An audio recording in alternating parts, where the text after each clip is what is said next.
Global Food Waste Prevention Week. That's right. Hi, everyone. My name is Stacy Savage, aka the Texas Trash Talker and founder of Zero Waste Strategies. This week is not just another random environmental awareness week. Global Food Waste Prevention Week is a really, really big one because it's one of the biggest climate threats hiding in plain sight. American businesses need to step up immediately, especially if they produce food or serve food. I'm going to talk a little bit about how we can flip this waste stream into cost savings, sustainability, and smart strategies. So, where did this week come from? A little background, a little context. Food Waste Prevention Week was launched back in 2021 by environmental leaders and government agencies. They were fed up, sorry for the pun, of watching, perfectly good food go straight from our store shelves to the landfill. It wasn't going to the compost bin. It wasn't going to a food bank. It was going straight to the dump. And so, this is a worldwide movement. Countries all over the world are using this week to educate and inspire action. Why? Because about a third of all food that is produced globally is actually wasted. That's 1.3 billion tons of wasted food just trashed every single year. Here in the US, it's more like 40% of our food supply. And that equates to about $444 billion worth of wasted food annually. So there is cash in our trash. This is food that could have fed people. This is energy and water that was flushed away. And we're still somehow surprised by food insecurity or rising grocery prices. So, whenever food ends up in landfills, it doesn't just break down, it actually rots. Big difference. When it rots, it does so without oxygen, and it produces a methane gas, which is about 25 to 75 times more potent than carbon dioxide, CO2. So if you care about the climate crisis, and I mean really care, not just posting, on Earth Day that you need to care about food waste. It's landfilling food is an environmental malpractice, especially now that we're in 2025. Food businesses can do way more than what they're currently doing. So it's really also a failure of logistics and public policy and just straight up common sense. So think about this. We grow it, we water it, we fertilize it, we harvest it, process it, package it, ship it across the country, and then throw it away. So tell me where there's any sense in that. It blows my mind. So it's not a good business model. It just doesn't make good business dollars and cents. So I want to now speak directly to food permitted businesses, restaurants, grocery chains, hotels, institutions like higher education campuses, theme parks, stadiums, sports stadiums. If you're still putting food in the trash, you are letting your contracted waste hauler just haul away your profits. And I have to put it in that money term because I need you to visualize cash in your dumpster being hauled away, because that's what's happening right now. You're paying these haulers to throw away valuable resources for you.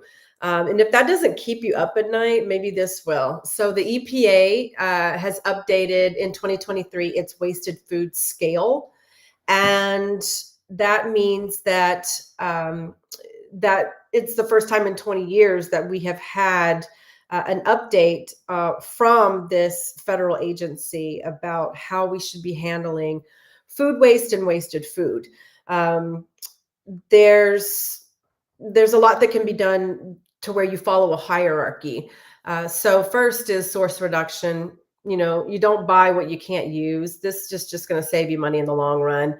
Two, you want to feed hungry people. Donate what's edible. Due to the 1996 Good Samaritan Act, all food permitted businesses across the US are legally protected. If you're donating in good faith and you're working with a nonprofit that redistributes food, they like a food bank.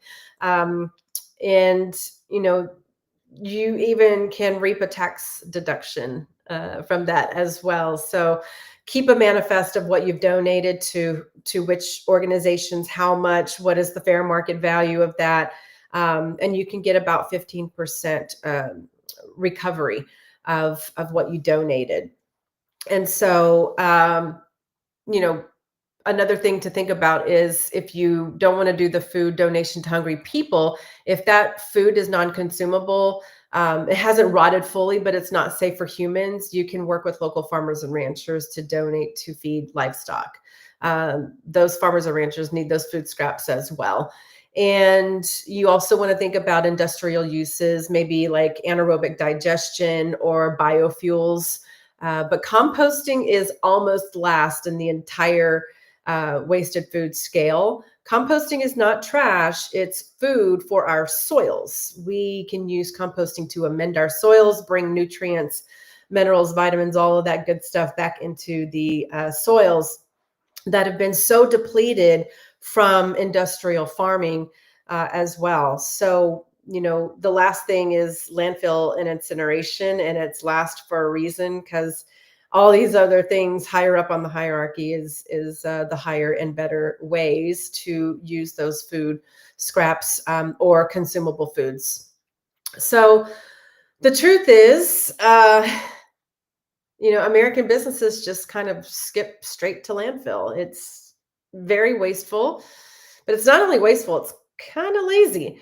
Uh, and, you know, just to be real here, it's often because no one has been held accountable or shown a better path. So I've worked for brands like Apple and Nestle and Boston University, and what they all realize is that food waste reduction isn't just a feel good initiative, it actually cuts costs. It builds brand loyalty, it keeps your employees happy and proud to work there. It's a competitive advantage. So let me say what a lot of people just won't say. If your company is still trashing edible food and hasn't even looked at the wasted food hierarchy at, you know, reduction or repurposing or legal food donations or working with farmers and ranchers or composting, then you're part of the problem. Got to say it. And it's not just simply a supply chain issue, it's a values issue, it's a leadership issue, it's a business model issue. You can slap a green label on the packaging all you want, but if you're sending half of your kitchen's output to the landfill, you're not sustainable. And guess what? Your Gen Z, your younger millennials, they're going to see straight through all of that. It's not a great way to build brand loyalty, if you know what I mean. So here's some things that you can do. If you're a normal consumer watching this, like you're the person who actually goes to the grocery store and buys food for your family to bring home, this one's for you. So number one, stop overbuying what you don't need. Make a meal plan. Take an inventory of what you have in your refrigerator and your pantry and throw it into Chat GPT and say, make a 7-day meal plan for me. Breakfast, lunch, dinner, throw in some snacks. If you got kids, make sure the prompt says that you've got kids as well. They're a little picky sometimes, right? But it'll spit out a 7-day meal plan for you. You can put in all kinds of diet restrictions, whatever, but it will help you make that meal plan so that you're not over purchasing whenever you actually build out your list. It can build out your list too. So ask it to do that as a follow-up to your prompt. Also, you want to check your refrigerator before you shop. It's always good to have an inventory. I was telling someone a couple of days ago that I actually have 4 bottles of soy sauce in my pantry because I keep forgetting that I have 3 other bottles of soy sauce. So, you know, I'll bring it home and I'll put it in the back and I'll be like, oh my God, Stacey, what did you do? You know, and it's money down the drain, and eventually I'll use it, but it's just frustrating. It's taking up extra space in my pantry that really shouldn't be needed. So check everything before you shop, make that list. Learn to love ugly produce. There are so many companies grocery stores that will put out only perfect produce. And it's really disheartening to know how much food had to be filtered before you found that perfect bell pepper or banana, bunch of bananas. So think about all the food that was wasted to get to that one single one that didn't have a blemish or a nick in it or a cut or whatever. So learn to love your ugly fruits and vegetables. You can even look at companies like Misfits Market. They do food distribution in delivery boxes. Once, I think it's once a week, and they're actually one of our clients, and we did zero waste work for their distribution warehouse in San Antonio. So they are a really good company and really reliable, and you can count on them to send you things that would have been normally landfilled, but they saved it and they made sure it was edible and that everything, all the packaging is good to go. But you might get some ugly fruits and vegetables in there, but guess what? You help save that. So the last thing for consumers is just compost what you can, what you don't eat. If you have a side yard or a backyard composter, you don't want to put meat, bone, or dairy into your compost if it's just if you're doing like a hand crank turning tumbler or something like that. So that compost bin is not going to get hot enough to break down the proteins in meat, bone, dairy. So don't put that in there. But you can do all of your fruit and vegetable scraps, coffee grounds, eggshells, all of that kind of stuff. So think about that if you have or maybe you've got a collection service that you can sign up for in the local area. That will come to your door, or there's a municipal program that will pick it up off your curbside. Now I'm going to speak to the businesses. If you have a food permit as a business, if you are a business owner, manager, or you work in food service, first things first is you have to get the data. You've got to do a waste audit. You cannot manage what you don't measure. And so conducting a food waste audit is going to be critical to knowing what's in your waste stream, how much, what the contamination rate looks like, because there's a lot of contamination that ends up in the food waste stream, the compost stream. And then once you've got all the data, you can do the reporting on that. If you don't want to get your hands dirty, if you don't want to be up to your elbows for 5-6 hours in, a sample of your waste stream, hire me. It's what I do. I've done this dozens of times for large municipalities, large businesses, small businesses. We will do the dirty work for you. I don't want you to get your hands dirty if you don't want to, but give me a call. We do waste audits. So the reporting will help you understand the composition of your waste, the recycling rate, as well as the contamination rate, and also inform how you need to target your training to your staff as well. We can find some pretty big trends, whenever we do that data collection. You'll also want to next start source reduction strategies like tracking your overproduction. If you are putting out 20 extra servings of XYZ soup of the day, well, maybe next week you need to scale it back a little bit. So keeping track of your overproduction and making sure that if there is something that was overproduced, that you can save it, maybe to offer it half price the next day. Or you compost it if it's something that you don't feel would be as fresh or good quality the next day. So you also want to partner with food banks. This helps you donate your surplus foods. And there's a 1996 Good Samaritan Act that relieves you as a food business owner or manager of all legal liabilities if you donate food that is consumable in good faith, keeping to proper time and temperature standards through your state's health department, and that you're working with a food redistribution nonprofit like a food bank. Those protections go a long way in helping you confidently donate these consumable foods to feed hungry people in your local community. It also keeps that food out of your landfill dumpster. So you're saving money there, you're feeding hungry people. And not only that, to top it all off, you get an IRS tax deduction. You can submit for a tax credit on that food donation. So make sure that you're keeping a proper manifest, you're getting your receipts back from the nonprofit that you're working with, and make sure that the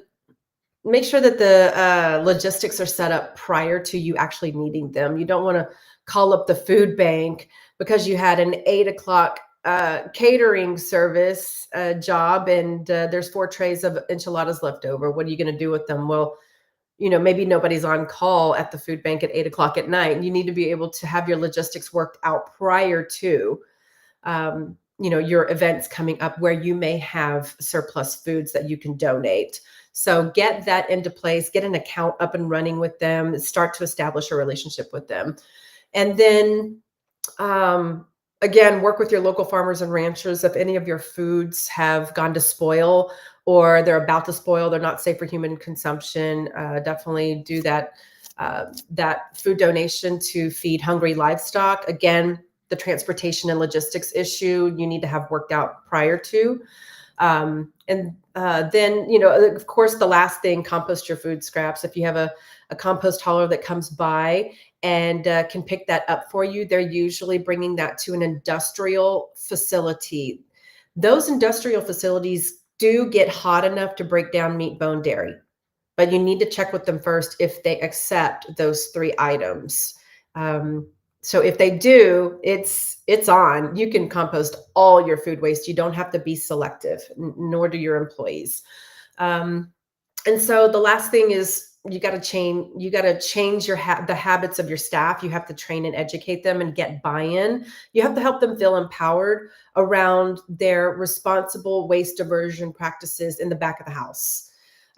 Especially if somebody's new, they should feel comfortable asking questions about what goes where, because if you are cross-contaminating, you're probably going to get a fee or a fine from the hauler. If they find,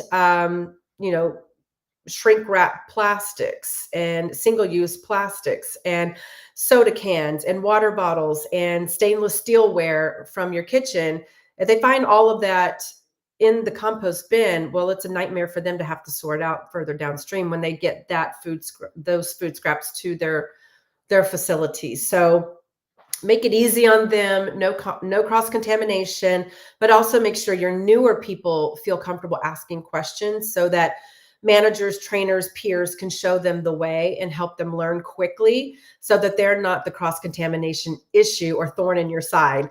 But you can also teach them, when in doubt, throw it out. If there is a doubt, and I know that restaurants are very fast-paced.